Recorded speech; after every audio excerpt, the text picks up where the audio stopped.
de vista. Un espacio para la discusión bien informada. El Mostrador en la clave. Con el equipo de El Mostrador.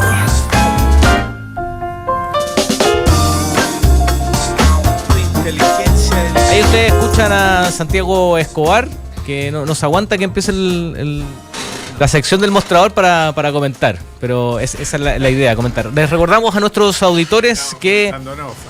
Sí, les recordamos que no está Fernando Pausen porque tuvo que viajar fuera de Santiago por un tema familiar, pero mañana va a estar con nosotros, mejor todavía porque va a estar fresquito lo de La Haya, así que vamos a tener harto tema para discutir mañana. Estamos en el Mostrador en la clave, estamos con Mirko Macari. ¿Cómo estás, Mirko? ¿Qué tal? Buenos días, Ricardo. También con el gran Santiago Escobar. ¿Cómo estás, Santiago? Muy bien, muchas gracias. Buenos días a todos los auditores. Bueno, tenemos... Este 1 de octubre. 1 de octubre, ya pasó septiembre. Es como esto de entrar a la recta final del año ya. Ya de aquí último viene... trimestre. Último trimestre. En que agosto mata a los viejitos y octubre a los curados. O sea, perdón, y septiembre a los curados. Septiembre a los curados, claro. Además que la semana pasada estuvo tan lenta el post 18 que fue tan, fue tan largo. Fue claro, sí. Lenta, parecía una melodía de Chet Baker. O sea, esos 2 días después del feriado no existieron y después toda la semana como lenta, así como que no había pasado nada. Así que hay que partir con brío octubre primero, ¿sí? Exacto. Oye, bueno, hay harto tema. Les propongo que después hablemos de La Haya, que en un ratito más se va a conocer el fallo. Pero quería comenzar con lo que estábamos hablando con Juan Carlos Cruz a raíz de esta noticia que se conoció el viernes y que no alcanzamos a comentar en el programa porque fue justo como en ese horario. Fernando alcanzó a decirlo al final del programa, eso de las 11 de la noche, y él recordó también que él había dicho eso, ¿no? Que iban a empezar las expulsiones y que se venían muchas más también. Hablamos recién con Juan Carlos Cruz unos días después de que se conociera la noticia para analizar un poquito más en frío. Hablábamos también del manual que se dio a conocer durante el fin de semana y él tuvo palabras muy bonitas para el Mostrador, porque decía que el Mostrador siempre se ha preocupado de este tema y en especial de Alejandra Carmona, que hoy día trae un artículo muy interesante y muy al estilo de ustedes, lo titulan El satánico Raúl Asbun, ¿no? Sí, 2 cosas. Uno, respecto de lo del viernes, pasaron muchas cosas el fin de semana. Sí. El viernes también estuvo la cita Piñera-Trump. Y la primera lectura de lo del viernes, analizado profusamente, tiene que ver con que lo siento como un empate, como por lo de Brecht. Porque lo de Caradima era anterior, está ya un juicio canónico finalizado, terminado. Entonces era como la presión quizás que se generó del mundo de la Iglesia Popular chilena, los apoyos que sigue teniendo Brecht, una cosa ahí que se debe haber movido y que hacía necesario dar una señal de que había una política de equilibrio. Mira qué interesante que eso, porque se lo preguntamos a Juan Carlos Cruz y él contaba que el Mercurio le preguntó por eso. Le preguntó exactamente, oye, ¿esto es un empate por lo de Brecht? Y Juan Carlos Cruz, ¿sabes lo que hizo? Le colgó el teléfono al periodista. Porque dijo que fue como una ofensa, porque él decía que estos temas eran muy reflexionados por la Iglesia, sobre todo por el Papa, y que esto no era como casualidad, ni que era por empate. Es que son reflexionados políticamente y no son casualidades, pero si no, después del juicio canónico lo hubieran expulsado inmediatamente, si hubiera sido tan grave, ¿o no? Claro, pero eso ocurre después de Brecht, o sea, la oportunidad de las cosas no... Es que yo de verdad creo que hay un grado de corrupción interna en que, claro, las cosas tienden a nivelarse, ¿no? Es decir, la política del empate está como ahí omnipresente, pero si es uno de un lado, hay que el del otro, en fin, qué sé yo. Ahora son cosas totalmente diferentes. O sea, Caradima es un delincuente. Y yo no sé cómo la Iglesia mantiene delincuentes. O sea, esta organización que tiene tanta importancia además para el Estado de Chile, que hace tedeum, que hace cosas y donde va todo el mundo a recibir filipicas morales, ¿no es cierto?, y estados sobre la situación, tiene una corrupción interna donde yo diría que las crónicas del Marqués de Sade son fantásticas, ¿no? Son como las noticias de la Cuarta a estas alturas, ¿no es cierto? Respecto de lo que... porque el manual de 48 horas, Sí. traducido literalmente y no adecuado, o sea, no le toque los genitales a los niños, no los beses en la boca, no se acueste con ellos. Oye, no, esto de Justin, ¿ah? Se lo preguntamos también a Juan Carlos Cruz y él dijo que era una estupidez, que también las explicaciones que dio la Iglesia en torno corrupción, o sea, los tipos están embotados y están enredados, además, en una práctica. Es que yo creo que nos perdemos en eso, en ese juicio tan categórico respecto de que esto nos sorprenda. Esto ya ha sido la Iglesia siempre. Siempre. Yo Por eso digo, recomiendo 2 series.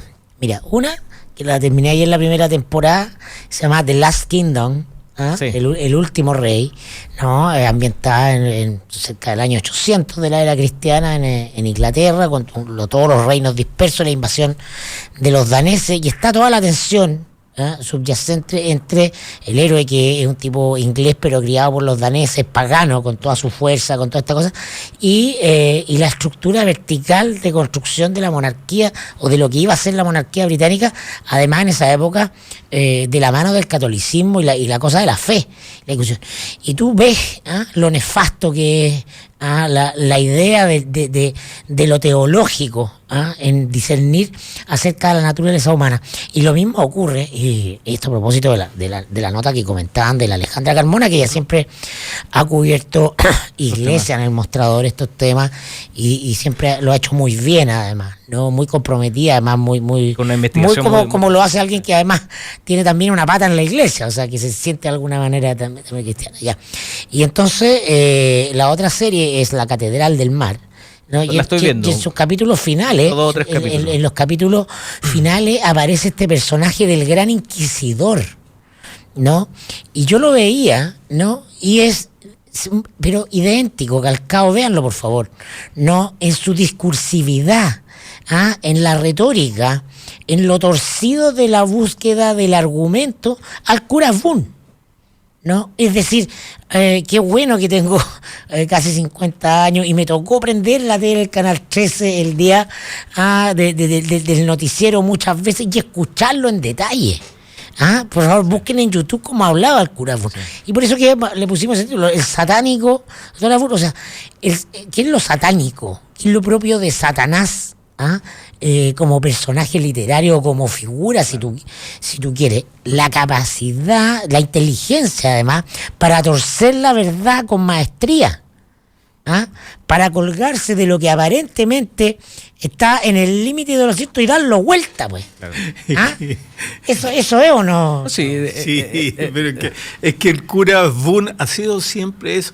Es Bueno, como, pero es que es como ya- el agente, pero es que es hoy como día- el agente secreto del diablo, no pero- sé. Pero claro, O sea, y lo dice acá en la nota, es como un símbolo de todo esto del modus operandi que tiene la Iglesia, de Además, cómo un se personaje- oculta Pero las la cosas. retórica, Una pero en la historia. Yo estoy de acuerdo retórica, contigo, porque la sí, nota la la Ale retórica. Sí, cuenta cuando exacto. él llegan a contarle los testimonios como el cura que está a cargo de los procesos, no por su conocimiento del derecho canónico, y él sabe ¿Cómo que puede lo dar que vuelta, quiere es no? dar vuelta de inmediato, y eso es lo que hacían los inquisidores, es decir, a este tipo lo vamos a quemar.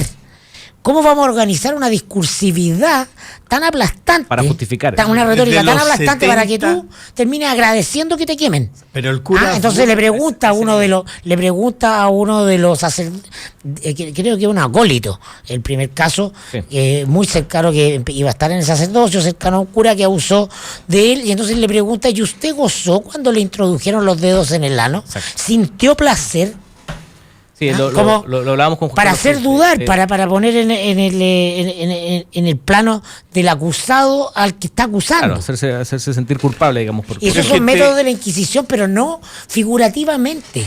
Pero ¿no? todo el mundo se olvida que el cura Boone anda dando vueltas a los años 70, que en la época de la Unidad Popular estuvo metido en el asesinato, estuvo vinculado al asesinato de un cuidador de la estación de Canal 7 de televisión en Concepción. O sea, si este no es cura, ¿no? Este es un agente del mal, no sé, ¿Cómo se le puede? Mira, yo no soy nichano para nada, pero digo, si uno quiere respirar aire puro, uno tiene que entrar a una iglesia. Y eso comprende no solamente la iglesia católica, sino la evangélica y también la masonería y todo lo demás. O sea, si los ciudadanos quieren respirar aire puro, tienen que pensar por sí mismos y pensar fundamentalmente en las instituciones y en los pactos institucionales y en las relaciones que tienen con la justicia y las relaciones que tienen con el Estado. Porque realmente, además, a propósito de lo que está ocurriendo, o sea, esta crisis moral al interior de una institución como la Iglesia, con el poder que tiene, no puede cada 18 de septiembre, Día Nacional, venir a hacer un Te Deum donde le leen la cartilla al resto de la élite política. Una cosa es que discutamos las corrupciones de la élite política y otras cosas es que tengamos además que soportar que gente que no tiene, ese tipo de cosas. Claro, y que gente que tiene estos despelotes internos. Es ¿no que es la cierto? iglesia es un instrumento de poder. Entonces, Bueno, eso está por bien, eso que tiene está ese bien, rol. Ahora, pero por la eso pregunta es por recomendaba qué las tenemos series. que soportarla. Porque hemos construido la cultura occidental en torno a una de las bases de la doctrina del Pero poder. ¿por qué tenemos...? Ahora, la en la pregunta, iglesia, la pregunta, de la Chago y lógica. Mirko, es lo que tú dices. Esto es algo que viene desde siempre, que no nos debería sorprender. No, desde que- siempre. O bueno, desde hace mucho tiempo, ¿no? Das el ejemplo de hace siglos que ocurría esto con la iglesia. Sí, Pero la pregunta sí. es, lo que está ocurriendo hoy día, ¿marca un antes y después o marca la caída de esto de que no va a seguir ocurriendo? Porque no está pasando solamente acá en Chile, sino que a nivel mundial. Y están pasando cosas que hace 5 o 10 años nadie imaginaba, que era que expulsara a Caraima, que estuviera Sati, un cardenal, yo creo que en nuestras vidas, certificando ante yo la creo que en justicia. nuestras vidas vamos a ver a la iglesia convertida en una institución irrelevante, gracias a Dios. relevante a eso en el iba. plano de lo Irrelevante, personal. irrelevante desde el punto de vista político. Eso es lo- Es decir, en lo absurdo que se construye una institución como parte de la esencia del poder y de la ideología que afirma la sociedad en Occidente. Claro. Si eso es, por eso que tiene un Estado. Entonces, lo que estamos viendo... usa estamos- los estados. ¿Ah? Los usa. Claro, Y además tiene, es un tiene estado- tiene un estado y tiene un propio, poder dentro de los estados por sobre ese estado, y eso es lo que estamos viendo que está crujiendo. Sí. ¿No? Este es un proceso que yo creo que puede durar 20 años. Sí. 20 años, pero viene y el Chago lo puede explicar mejor. Va a venir necesariamente la discusión sobre las prerrogativas económicas y fiscales que tiene la iglesia. También en algún momento. Y ahí sí que meter el dedo en la llaga. Ahí Escucha, incluso pueden saltar más que con los casos de fíjate abuso. que países que tienen un comportamiento tan laico como Alemania, por ejemplo, en Alemania tú te declaras perteneciente a una religión y automáticamente el registro, el servicio de impuestos te registra en una lista y te descuenta los diezmos o lo que sea de esa iglesia, y después anda a sacarte el impuestito, que se lo reparten a su vez a la iglesia, se lo entregan a las congregaciones. Por eso las congregaciones alemanas, por ejemplo, religiosas, en fin, qué sé yo, las ONG y todo lo demás, tienen tanta plata. Son igual que los sindicatos y tienen mucho dinero y lo invierten a través del mundo, en misiones, en fin, en una serie de cosas internamente. Yo digo, esta separación entre la iglesia, lo religioso, que pertenece a un aspecto central de la sociedad civil en el sentido hegeliano, pero que no es la sociedad civil, no tiene por qué interferir en la manifestación pública y libre y racional del poder político. Bueno, pero por algo lo hace. ¿cachai? Eso Bueno, por pero algo lo en eso estamos O sea, de acuerdo, ese es un Mirko, tema en ese es un tema pendiente. en que De es todas un maneras. tema que tiene que ponerse sobre la mesa de una manera fuerte. Sí, pero No me para carga hablar sí. de política. Yo creo que está muy bien hecho, echado caradima y todo. Y todo este fanatismo, porque las víctimas, que ya no son víctimas felizmente, ¿no? Son los acusadores de Caradima, Sí, y realmente los sacaron, pero todo esto eran una playa de gente engañada, sí, engañada, pero yo aquí tengo, por yo favor, aquí ahí. tengo un punto de matiz y diferencia con Mirko Macari. Juan Carlos Cruz, y que tiene que ver con el punto de partida. Él cree que puede limpiar la iglesia. que el Caradima es una excepción, es alguien que abusa de las prerrogativas que le da la institución y los hace ocultos, etc. Yo diría que Caradima es la Iglesia. Y el abuso es algo constitutivo de la esencia de la Iglesia. Si tú revisas la historia de la Iglesia, el sentido de su doctrina, dónde están sus énfasis, etcétera. Entonces, yo creo que, yo entiendo que por las razones por las que lo hacen, ellos quieren cambiar la Iglesia, pero al cambiarla la destruyen, porque es parte de su esencia constitutiva, ¿no? Construir castas de poder que dominen a otros, ¿no? En eso consiste. Y no hay un pegamento social más importante que la fe. La fe en cualquier cosa, y por eso la importancia de los discursos, pero particularmente esta explicación acerca de la vida después de la muerte es esencial para construir relatos que den sentido a la vida de la mayoría de las personas que siguen a otros.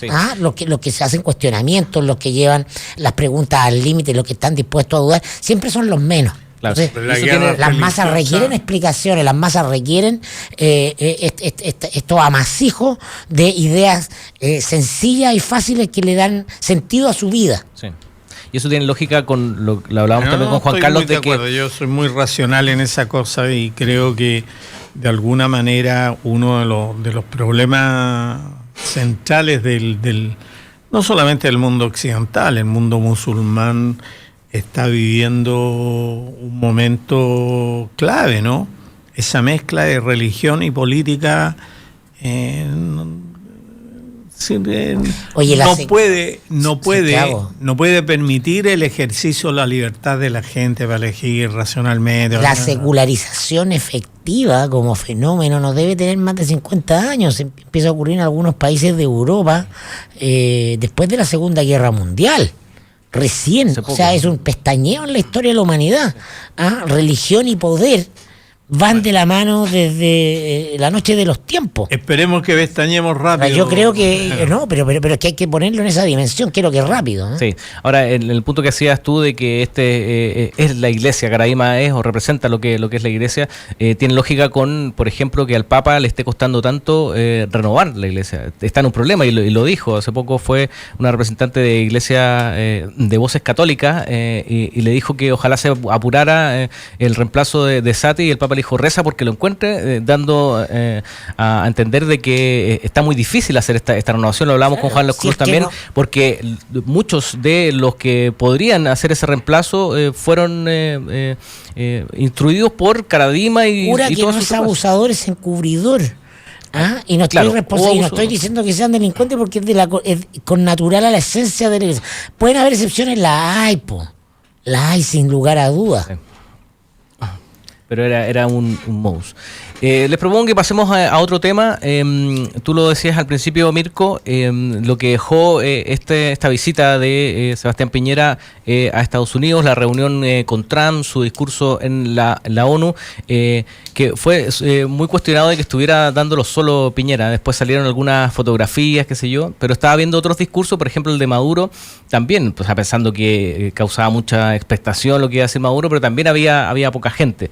Lo que estás viendo es que era como común. A lo más el de Trump está son ritos burocráticos. Los presidentes van a hacer un discurso para que se los es como el festival de Viña. Lo retransmitan los medios en sus países. Exacto, para que salga la cuña. Acá en Chile hablamos de lo que dijo Piñera, pero allá da lo mismo lo que diga cualquier jefe de Estado, salvo excepciones. Claro, lo hemos hablado. O en momentos.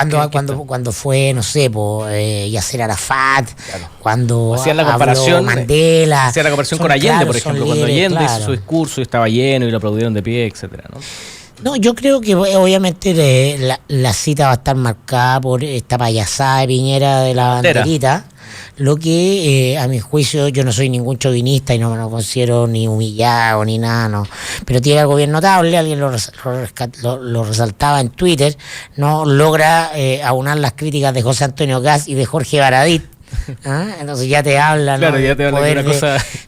Yo no siento eso. Lo que sí es evidente en ese episodio que echa por los suelos la tesis que echó a correr el entorno de Chile Vamos durante la campaña de que Piñera era un nuevo Piñera.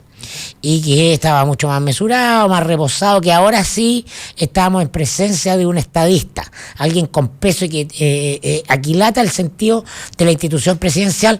Por cierto, todo esto en relación a las reiteradas y famosas piñericosas durante su primer gobierno. Y toda esta tesis que ha demostrado que es nuevamente un relato que los medios se compraron, ¿no? De que Piñera era un tipo que había aprendido y que estaba en otro tono interior. Sigue siendo el mismo adolescente chistosito fome, sí, ¿no? Y lo que da cuenta, lo interesante de esto, porque yo tampoco lo encuentro que sea tan terrible, pero sí te da cuenta de algo importante, y es la incapacidad de alguien de entender que su persona y los rasgos de su personalidad tienen que estar supeditados a la institución presidencial. Un estadista es alguien que esencialmente comprende eso, ¿no? Yo creo que todas estas cosas van echando por el suelo la pretensión de Piñera de pasar a la historia como un estadista, porque uno evidentemente sabe que eso no va a ocurrir, pero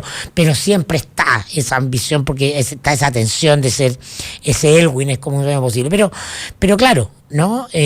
No hubo ningún asesor, no hubo ningún diseño capaz de contener esta cuestión, que es una pulsión, que hace parecer a Trump un tipo serio. Sí, ahora yo me imagino cuántas se ha aguantado Piñera, porque efectivamente para el nivel de la primera administración... Da lo mismo, se las tiene que... En este caso es evidente. Claro. No tenía ninguna obligación. Pero mira, yo de verdad creo que las reuniones en general entre presidentes están un poquito analizadas desde hace ya muchísimos años. O sea, nadie se acuerda cosas como la tocada de traste que le hizo Otto Arosemena. No. Carlos Julio Arosemena, presidente de Ecuador, a Jorge Alessandri en el aeropuerto de Quito o de Guayaquil, ya no me acuerdo. Oye, Valera, vamos, y invitándolo a seguir celebrando. Era un dipsómano Carlos Julio Arosemena. Bueno, yo de verdad creo que el problema de Piñera es que lo que dice Mirko, es decir, es un adolescente tonto que no sabe exactamente cuál es el significado de los símbolos, incluso del país que representa. O sea, le puso la bandera, adentro la bandera, y ese solo hecho, que puede ser muy ingenioso en un colegio secundario, ¿no es cierto? Mire qué creativo este cabro, que puede ser bueno para la publicidad. Era algo que ya Chile en el corazón de Estados Unidos, pero qué bueno. No, yo con mis amigos hablo y hago cosas, pero muchísimo más estúpidas. Pero no represento al Estado. No representa el Estado, exacto. No representa el símbolo de la bandera. No sé qué es lo que estarán pensando los que dicen que la bandera más linda de Chile. Bueno. No, ese chauvinismo a mí no me toca en absoluto. Es que de alguna manera los presidentes de la República tienen un cierto reposado pasar por aquellos símbolos que representan el país, la soberanía del país.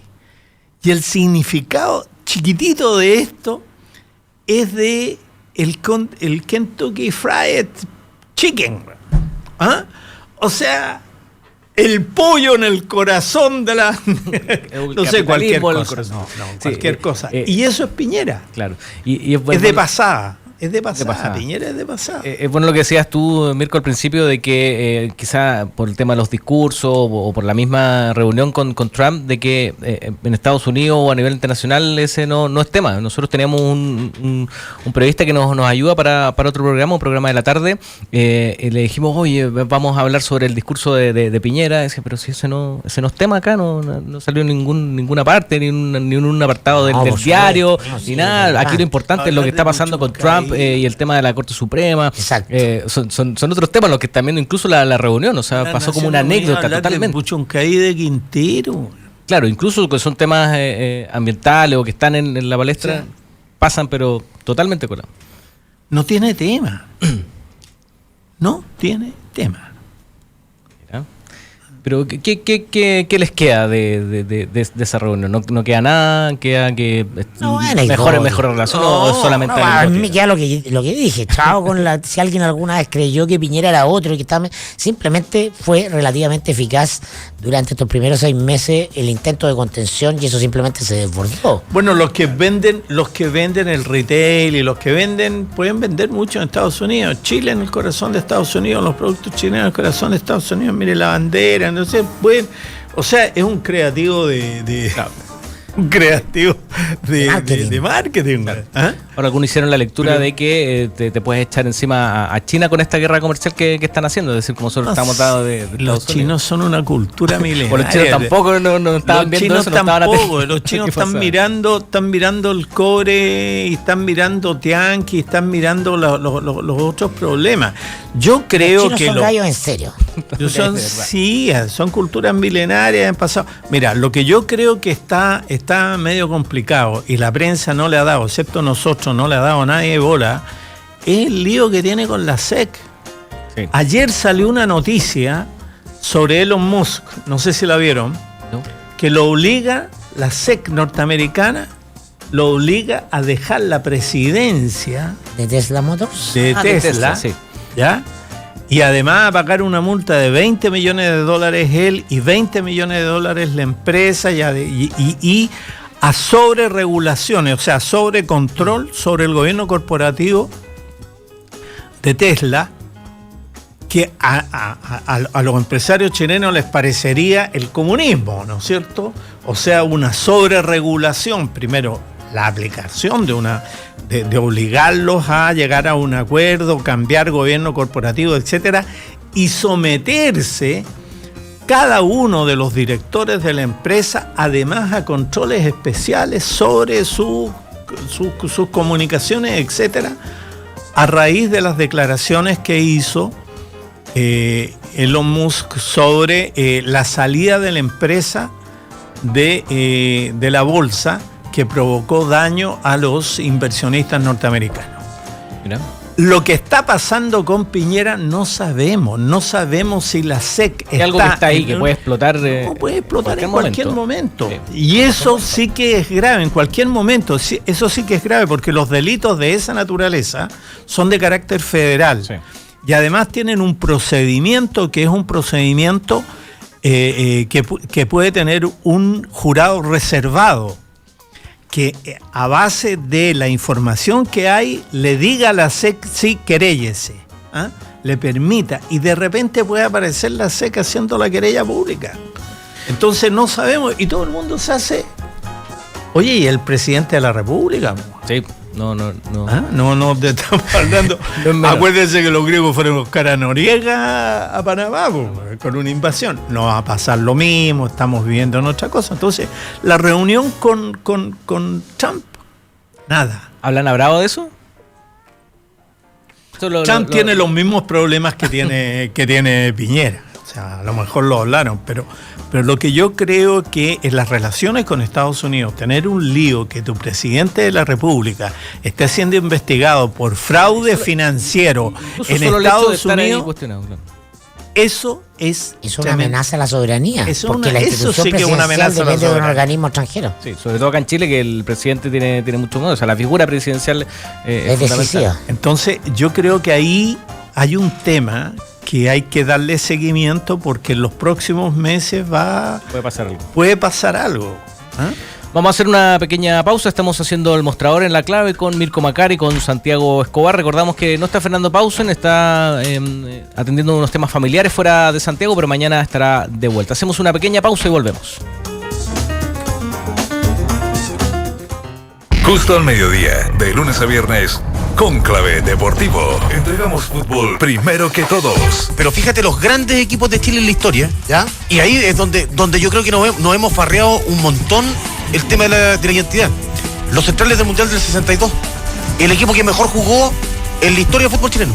Tercero del mundo. Chico Peñalillo, Pancho Aguiluz, Manny Grant, Chamagol González, Flaco Larra y Marcelo Muñoz te hablan de fútbol en Cónclave Deportivo. ¿Qué es más importante? El sistema, los jugadores, la forma, la adaptación.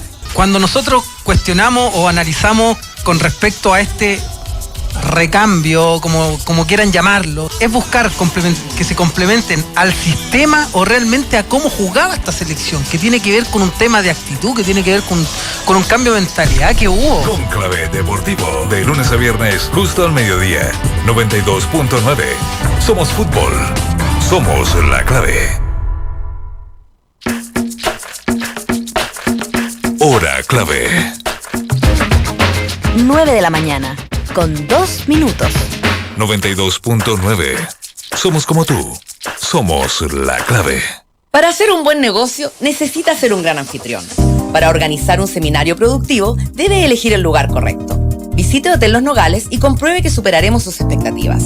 5 salones de hasta 300 personas con equipos audiovisuales, estacionamiento y Wi-Fi de alta calidad. Cotice en hotelnogales.cl o al 223-356958. A 2 cuadras del Metro Estación Los Leones. Hotel Nogales, Los Nogales 741 Providencia.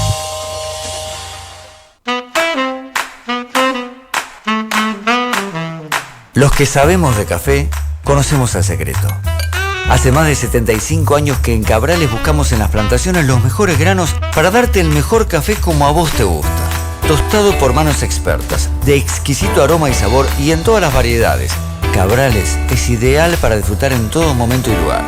Cabrales significa buen café. Encuéntranos en los mejores hoteles, restaurantes, cafeterías y supermercados del país. Pedí una demostración en cafecabrales.cl y descubrí por qué somos el café número 1 de la Argentina. Cabrales, dedicados al café.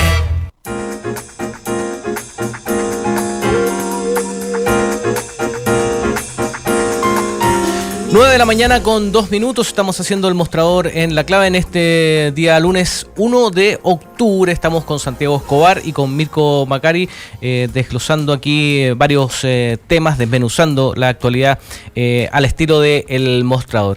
Les propongo que nos metamos en lo que va a pasar en un ratito más. A las 10 de la mañana se va a leer el fallo de la Haya por esta demanda de Bolivia, que el objetivo que tiene es obligar a Chile a sentarse a negociar por una salida soberana al mar. Hay varias alternativas que se están manejando para ver lo que va a decidir la Haya, y el peor escenario para Chile sería que obligara a Chile a negociar como pide Bolivia, pero también hay un punto ahí con el tema de que obliga a que se llegue a una resolución, digamos, y que esta tiene o implique la soberanía.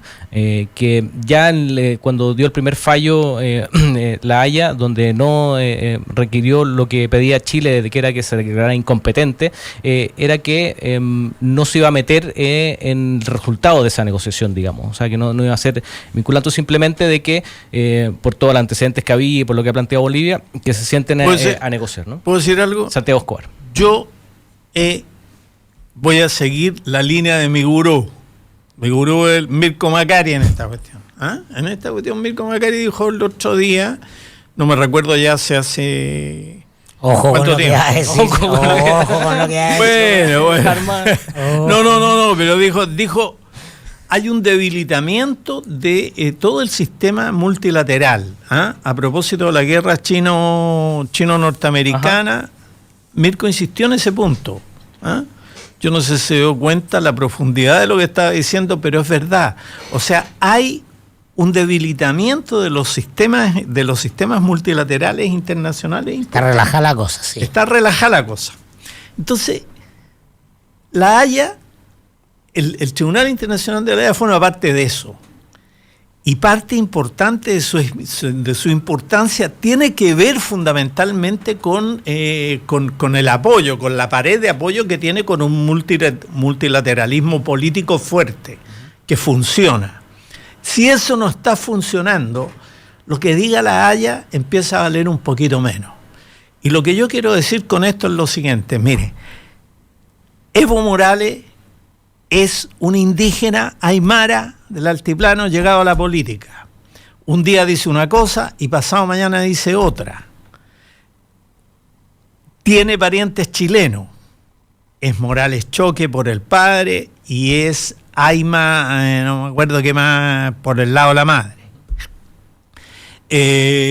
No tiene conciencia, se siente fundador del Estado plurinacional, boliviano, socialista, etcétera, etcétera. Padre de la patria. es padre de la patria y está por la 4ª elección presidencial y está por... Y entonces a Chile se puede sentar tranquilamente, ¿no es cierto?, aprovechar la lentitud de Claudio Grossman y sentarse lentamente y escuchar y decir, y no pasa nada. Entiéndeme, no pasa absolutamente nada.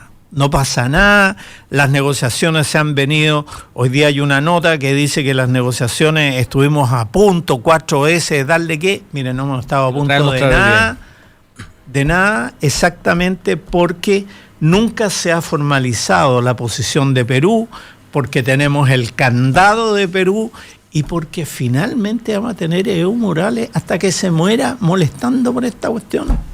Con todo respeto. O sea, yo lo que conozco del mundo andino y personalmente a Evo Morales, un día dice A y al día siguiente dice B. Y entonces el principio básico, si el mundo indígena boliviano se lo aplicara, yo creo que saldría mal parado. No seas mentiroso, no seas flojo, no seas ladrón. Tiene un poquito más de fortuna que la que podría tener desde donde viene. En general es mentiroso, porque dice un día una cosa y luego dice otra cosa. Y tercero, él tiene una ambición de carácter político fundante. Entonces lo que diga la Haya le va a servir para ser candidato a la presidencia y el lío está adentro, no está afuera. El lío lo tiene Messi, lo tienen todos con él. Ahora, entonces, lo decía José Miguel Insulza, que lo entrevistamos hace poquito acá, de que sea cual sea la resolución del fallo, Evo Morales lo va a ver como un triunfo, o sea, o lo va a aprovechar políticamente, o como, además que tiene mucho apoyo. Ya a nosotros no nos afecta. No, yo lo pondría en otros términos. El hecho de que hoy día estemos esperando un fallo en La Haya ya es una derrota para Chile. Bolivia ya ganó. Bolivia ya sacó este as bajo la manga de que es un paso más en su estrategia de internacionalizar el conflicto. La postura de Chile que se está hablando este es un tema bilateral y lo que dijo Bolivia hace mucho rato, no, este es un tema multilateral. Y entonces llevaba esto a todos los foros. Y esto es una escalada producto de aquello. Era que somos responsables como que... salía soberana, Mirko, y eso, chao. No, por supuesto, pero te digo, pero el tema para ellos no es el objetivo concreto, es mantener, no es conseguir el mar. Mantener el tema. Es mantener el tema. Y yo creo que sostengo que lo único importante de ver hoy, lo único relevante, porque va a haber mucha transmisión de todos los medios, vamos a estar bombardeados de discursos, información, cuña. Hay que ver la reacción del gobierno chileno, muy detenidamente, y sobre todo si hay un anuncio en la línea de retirar a Chile del Pacto de Bogotá, porque eso se entronca con lo que primero decía Chago y que tenía que ver con la afirmación que yo estoy viendo como mar de fondo, todo esto, que Chile se puede sumar a esta tendencia de debilitar la vida política multilateral del mundo, que responde a una época histórica, y esa época histórica, ese ciclo, hay muchas señales de que está llegando a su fin y está emergiendo otro. Eso sí que va a ser una conversación política interna relevante, porque redefine el rol de Chile. Claro. Su manera de percibirse dentro del mundo. Puede ser una cuestión que parezca aislada y circunscrita a lo de La Haya, pero lo lindo en la política es que cuestiones menores a veces tienen consecuencias a mediano y largo plazo mayores que no podemos prever. Ahora, mira, hay una cosa que es muy importante, y es que se ha considerado siempre que en el carácter, en la imagen corporativa internacional de los estados, lo que se llama el soft power, y eso fue desde los años 80 adelante, ha sido fundamental. Su nivel de crecimiento, su respeto por las relaciones internacionales pacíficas, la cooperación internacional, etc. Bueno, eso está roto. Está roto por varios motivos, pero en el caso específico de América del Sur está roto porque una cleptocracia política lo que ha hecho es remecer violentamente los cimientos de todo el funcionamiento democrático. La apertura de perspectivas autoritarias es grande, la situación de indefinida de lo que ocurre en Brasil, lo que ocurre en Venezuela, lo que ocurre en Argentina y lo que va a empezar a ocurrir en Bolivia a propósito de la reelección de Evo Morales, fuera de los problemas que tiene Vizcarra, que es un presidente indirecto, porque no fue él quien eligió, le eligieron a Kuczynski, pero a Kuczynski lo votaron por corrupción.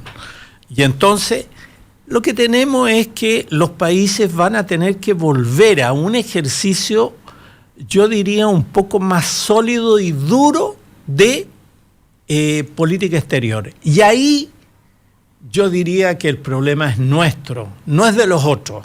El problema es nuestro, porque lo que nosotros tenemos son un montón de empolvados que hacen interpretaciones en general y se preocupan un día y otro día no se preocupan, y en general no hacemos las cosas que tenemos que hacer. O sea, sería un escándalo si la información que yo tengo, si es efectiva, de que gente del ejército boliviano entra y va a los almacenes de Inés de Coyahuasi y se lleva cosas cada cierto tiempo, poco menos que asaltan y que la cosa queda ahí medio entre medio y que nadie se mete mucho y que pasan a cada rato a buscar cosas, a buscar comida, a buscar qué sé yo qué, trago, lo que sea. ¿Qué estamos haciendo? ¿Qué estamos haciendo en materia de uso, por ejemplo, de la infraestructura para Bolivia? Nos faltan 300 metros para que el tren Arica-La Paz llegue al puerto habilitado que tiene Arica en La Paz. Esos 300 metros no dependen de ningún tratado.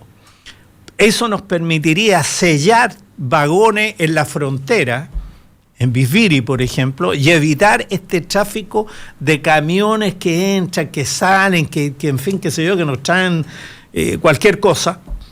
Bueno, ¿qué es lo que estamos haciendo en la frontera? ¿Cuál es la sí, porque el movimiento se muestra andando y entonces toda esta cuestión de que va a decir la Corte, mira, hasta el día de hoy lo más importante que le ha pasado a Chile con la Corte de la Haya es el límite con Perú.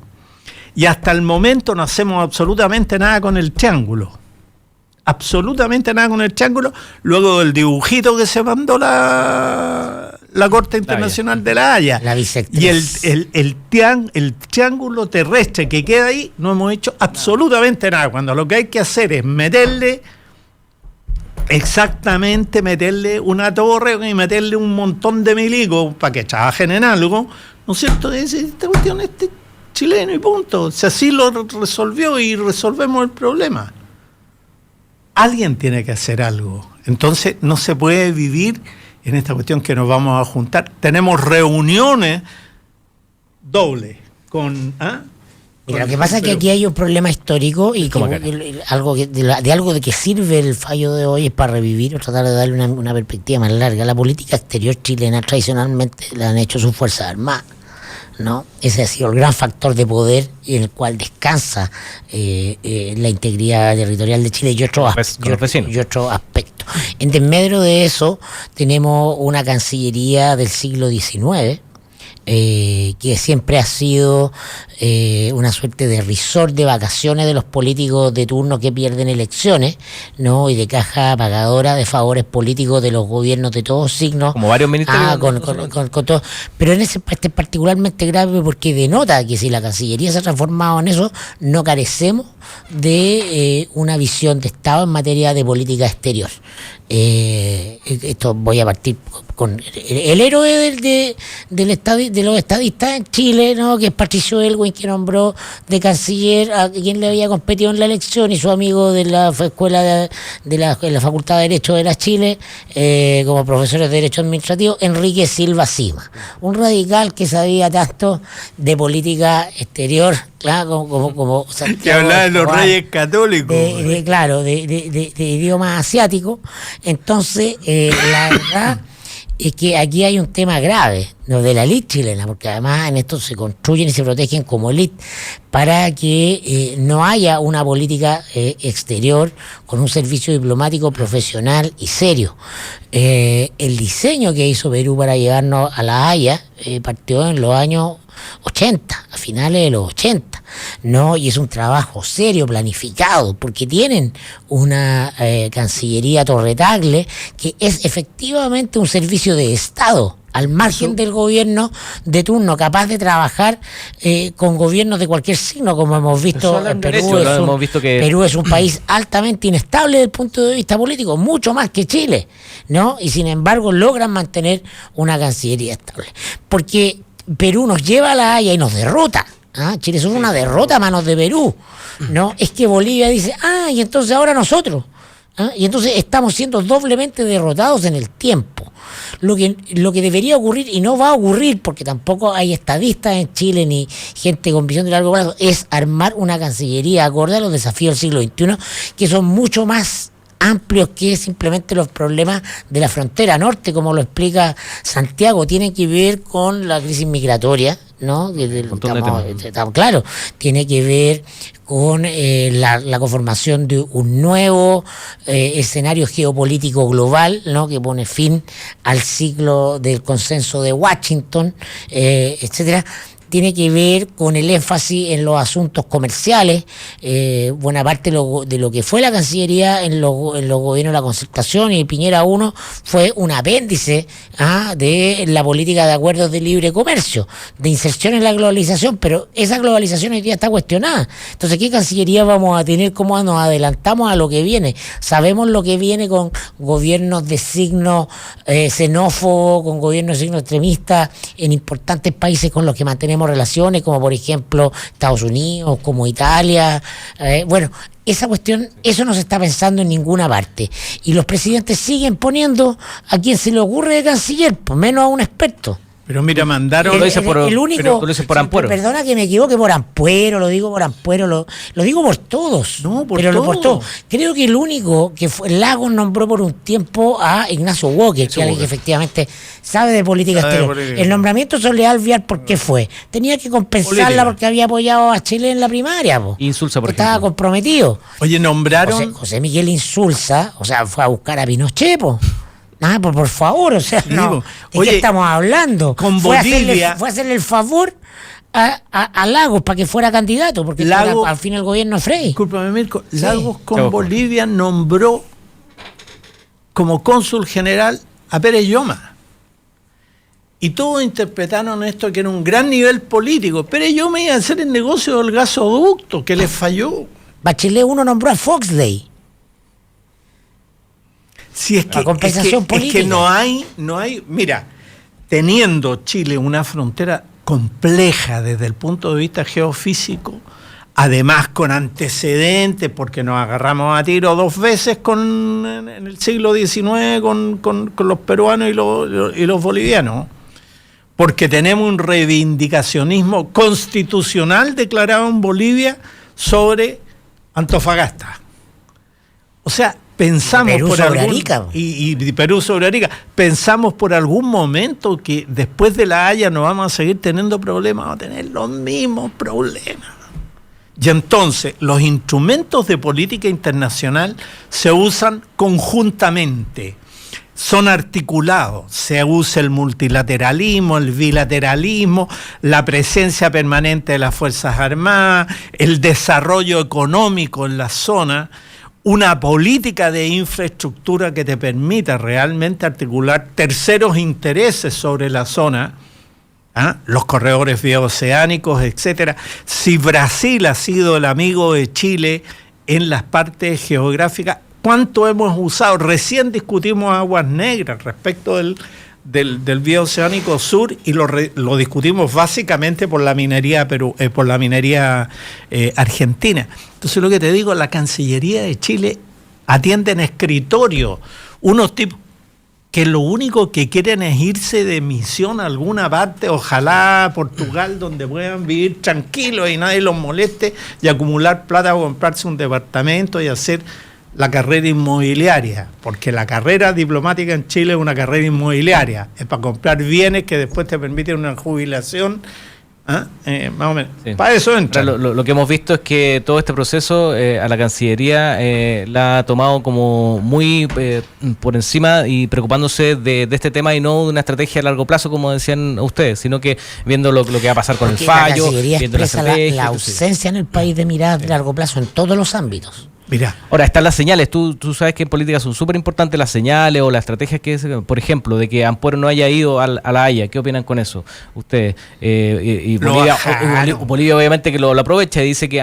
esto es porque tienen no hay optimismo en el equipo chileno, entonces mejor recibir el fallo en la moneda bien lejito de la Haya. O sea, en cambio, Evo va con toda su delegación. a está nadie le importa eso. Te lo juro. Te lo juro que no tiene ninguna importancia si va o no va. Yo creo que a Ampuero lo bajaron y Evo va porque... de hecho lo bajaron. Sí, Y Evo había va- pauta de que iba. Sí, no, iba, por eso. Y Evo va vestido a los va en su show mediático, en fin, qué sé yo, y que va a tener repercusión en Europa, en ninguna parte, va a tener repercusión en Bolivia y en Chile. Chao. ¿Qué es lo que le importa? Y a lo mejor en ¿qué es lo que Perú. le importa a Evo Morales? ¿Qué es lo que le importa todas las cosas? ¿Me entiendes? Entonces, yo digo una cuestión, hay un cierto provincianismo, además, esto es como los periodistas deportivos que le preguntan durante media hora a la gente cómo lo hizo para llegar al estadio, en las previas, media hora. ¿Y usted cuánto se demoró? No, yo estoy 1 hora en la cola. Ya. Preguntamos, ¿y usted cuánto se demoró? Yo estoy 1 hora y media para llegar al estadio. Bueno, esto es lo mismo. Es lo mismo. O sea, no va a pasar nada, absolutamente nada, excepto el escándalo que nosotros le queramos. Nada relevante, los clásicos conductores de televisión, de programas, rellenando con cuñas, con dijo, esto. No, desde las 6 de la mañana que están... Sobreabunda información y no hay sentido esa información. Y llegó y dijo y salió molesto y no sé qué, no sé. Ahora, La falta de sobriedad, eso tener periodistas en la plaza en Bolivia para estar en todos los frentes. Que el periodismo es muy malo en Chile. Sí, pues sí. Es muy tonto. Se queda como nos falta tanta las cosas sobriedad, pequeñas. claro, todo tiene que... Y es tan obvio también. O sea, sí, todo se tiene que... Todo está Mira, el presente. día que le aceptaron la demanda, que la declararon admisible, ganó Bolivia. Claro. Sí, es lo que decía Mirko. Sí. Ahora, Eso es lo el que tema decía, también... por eso y digo lo que refleja- lo tengo de gurú de esta por vaina. eso. Ahora, la pregunta también es cómo va a afectar esto a Piñera en su popularidad, ¿no? Veíamos hoy día algunas cifras de la Academ que dice, por ejemplo, de que un 82% de la gente encuestada no votaría por un candidato presidencial que apoyara una salida soberana No, al mar. es nada. Y eso es culpa nada. de Evo. No, él ya fue a decir a Antofagasta que Antofagasta es y seguirá siendo chileno y no va a dar, y no hay un presidente en Chile que le haya a dar un pedazo de tierra, ni siquiera con un peñascaso al No, otro pero lado. Ricardo tiene un punto en el sentido de que Piñera va a caer en la misma tentación de Evo de ser más chauvinista quizás en su discurso que lo que se ha sido en ocasiones anteriores, de salirse de la sobriedad, porque te va a redituar, Sí. te reditúa. Sí, ha extremado las cosas, el clima de opinión pública, Morales se ha transformado en agresivo, por lo tanto, en un personaje odioso, y el chileno medio va a evaluar bien que salgan a pegarle a Bolivia, a Evo, que peguen en la mesa, y por eso que lo importante, si ese golpe en la mesa va más allá de lo retórico y llega al acciones tratado al Cómo Pacto de salirse Bogotá. el Tratado de Bogotá. Claro. A eso iba, porque yo creo que sí le va a afectar de alguna manera y sobre todo de cómo reacciona, dependiendo obviamente de cómo mira, salga el fallo. Porque economía. Si el fallo de la Haya dice que Chile no tiene ninguna obligación y es beneficioso para Chile, va a ser como un triunfo Para mí- de Piñera, el equipo, y con todas las señales que dio de dejar al canciller acá. Para mí la economía, o sea, lo que va a definir el gobierno de Piñera va a ser la economía. ¿Cómo esté la economía? ¿Cómo esté la economía? ¿Ya? Ahora, a la economía nadie le da mucha bola. Yo te insisto, la cosa de la SEC con Estados Unidos que nosotros publicamos en el diario es muy importante. Segundo, los créditos que ha recibido el ministro o el debate presupuestario es muy importante porque de alguna manera se van a tener que ajustar cosas importantes y es la economía. Es la economía, lamentablemente es la economía. porque nos gustaría que fuera la educación y además la salud, y no, la economía. Y esto es peluquería y además viene el debate sobre gobierno interno, porque va a haber durante este gobierno un debate sobre gobierno interno a partir de la elección de los intendentes, los gobernadores regionales. Y yo en eso estoy absolutamente de acuerdo con Mirko, en el sentido de decir, mira, el resto es puro provincianismo. Eso sí, porque a diferencia del juicio que nos hizo Perú en La Haya, acá no hay territorio efectivo jugándose en el fallo, nada, pues, no, sí, simplemente una cuestión política de negociación. Se negocia cuándo, cómo, bajo qué término. Quien ganó la partida es parte de un ajedrez pequeño, no. Te sientan, te dicen, oye, tenéis que negociar, ya, pues negociamos. Sí. No hay resultado. Ahora, o sea, te podéis demorar 2 días en esta cuestión. Ahora depende de lo que diga el fallo en específico, porque puede decir que tiene que haber un resultado, es una de las posibilidades. De lo que diga si el resultado no tiene que ser positivo, si el resultado, los resultados también son negativos. Mira, entre abogados, viejo, esta cuestión es lata. Lo que yo digo es lo siguiente, lo que diga la agenda, mira, esto yo creo que no se ha dicho o se ha dicho poco. Lo que hoy día diga la Corte es menos importante que lo que ayer dijo la Corte. Es decir, la Corte viene en picada hacia abajo y no va hacia arriba. Europa tiene muchos problemas, en general el multilateralismo tiene problemas, hay guerra comercial, los países pueden recurrir a la Corte y cada vez más va a ser más parecido al Tribunal Constitucional chileno, que no corta ni pincha. Claro. Que está... Además, los abogados se intercambian, ya son un equipo. Fíjate que hay un juicio que sigue, que no me recuerdo exactamente sobre qué lo que es, y los mismos abogados de un equipo... No me refiero a un juicio por Chile, sino a continuación la Corte va a haber otro caso internacional, y entonces algunos abogados de Chile van por A y los otros van por B. Ya son como los equipos de tenis. Sí. No, sí, de hecho habían varios jueces de la Corte que se habían inhabilitado porque habían estado en la estrategia de Bolivia o de Chile. Son los mismos. Oye, antes de irnos, le quería contar a los auditores, lo comentábamos fuera de micrófono, de que se cayó el requerimiento de identidad de género que iba a presentar la Alianza por Chile, y es muy sabrosa la historia que trae la tercera Chile hoy día. O sea, Chile Vamos, claro, la Alianza por Chile es más antigua, se me cayó el caso. El diputado René Miguel Mellado estaba esperando en el aeropuerto bajo Manuel Fuenzalía, un diputado de la UDI, para que firmara este requerimiento, porque estaba muy contra el tiempo, tenían que presentarlo antes de las 12 de la noche del domingo, de ayer. Bueno, el vuelo se retrasó y no alcanzaron a llegar porque lo que tenía que hacer Mellado era sacarle la firma a Fuenzalía, ir a Valparaíso, donde el secretario del Congreso, para que diera el vamos, digamos, a la rúbrica, y después volver a Santiago para presentar el requerimiento, todo eso antes de las 12 de la noche.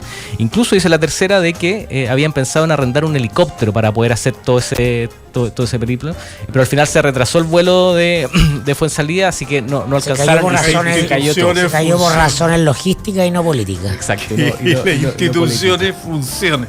Mira, yo simplemente no quiero irme sin dejar una nota sobre lo siguiente. El acuerdo de la propuesta del gobierno sobre la Araucanía, yo tengo una mirada positiva sobre eso. Yo creo que cuando se pone un escenario de esa naturaleza, lo que corresponde es interpretarlo como un acto de voluntad positivo. Pero creo que esas cosas se hacen y funcionan cuando tienen movimiento efectivo y real. Es decir, cuando son solamente un debate sobre quién puede ganar o quién puede perder, no sirven. O sea que necesita inmediatamente algo empezar a implementarse. Ese algo no lo tiene el gobierno, yo no lo he visto. Tiene que empezar a gastar 4.000 millones, 8.000 millones, tiene que empezar por alguna parte, ¿ya? Y las señas son diferente, las señas siguen siendo judiciales. Acaba de salir la resolución de la Corte Suprema que le quitó el carácter de terrorista al asesinato de los Lusinger y Macay, pero que los deja igual, les rebajó las penas, pero los deja... Es decir, todo sigue siendo judicial y sigue siendo de fuerza. Sí, tú dices, pese a estos anuncios, entonces, de toda la inversión que se va a hacer... Mira, mientras no empiecen con algo concreto, cualquier cosa, no sé, haciendo cualquier cosa que signifique que hay movimiento. Si eso no se hace, esta cuestión va a ser pura chacra una vez más. Se nos acabó el tiempo, 9:30. Agradecemos a Santiago Escobar y a Mirko Macari por estar hoy día acá en Combinación Clave. Gracias, Ricardo, que estés bien. Mañana con Fernando ahí van a desglosar todo lo que pasó con el fallo de La Haya. Vamos a seguir lateando con el tema. Okay. La importancia del fallo de La Haya. Hacemos una pausa y ya volvemos con Combinación Clave. Actualidad con ojo crítico, información desde distintos puntos de vista y discusión bien informada. Fue El Mostrador en la Clave, con el equipo de El Mostrador y Combinación Clave.